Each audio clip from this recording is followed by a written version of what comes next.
Hello hi అండి. ఈవేళ తొలి ఏకాదశి శుభాకాంక్షలు అండి. నేను దేవుడికి ప్రసాదం కింద కుడువులు చేయాలనుకుంటున్నానండి. కుడువులనండి బెల్లపు తాలికలు చేస్తాను. ఇదిగోండి 2 గ్లాసులు నీళ్ళు పోసాను. ఒక గ్లాసు నూక పడుతుందండి. దీంట్లో కొంచెం సాల్ట్ వేసానండి. ఇప్పుడు నూక వేయాలండి దీంట్లో.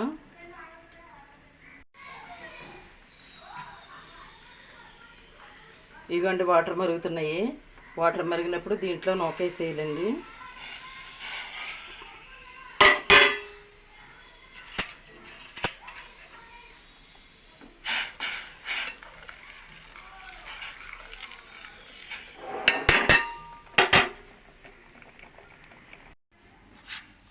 ఇదిగోండి నూక కుడువులకి శుభ్రంగా మగ్గిపోయిందండి. మగ్గిపోయిన తర్వాత ఇదిగోండి కొబ్బరికూర మిక్సీలో వేసి పెట్టాను.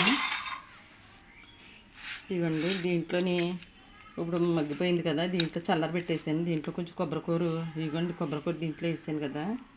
ఇలాగా వేసిన తర్వాత అక్కడ బాగా కలిపేయాలండి దీన్ని.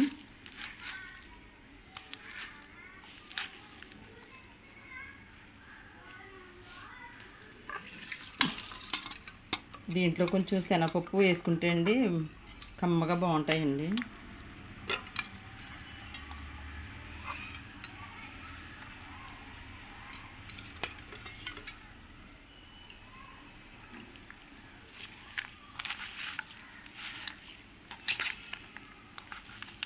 ఇట్లా కలిపేసండి ఇవి ఉండలు చుట్టుకోవాలండి.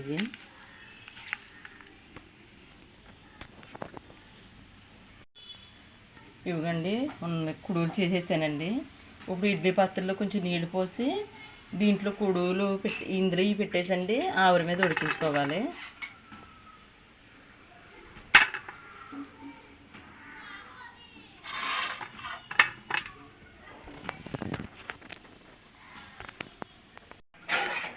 ఇవి చూసారా బాగా ఉడికింది చూసారా. ఇదిగోండి గిన్నెలో తీసేసుకుందామా. ఇదిగోండి కుడువులు గిన్నెలోకి తీసేసానండి. చూడండి ఎంత బాగా ఉక్కినాయో.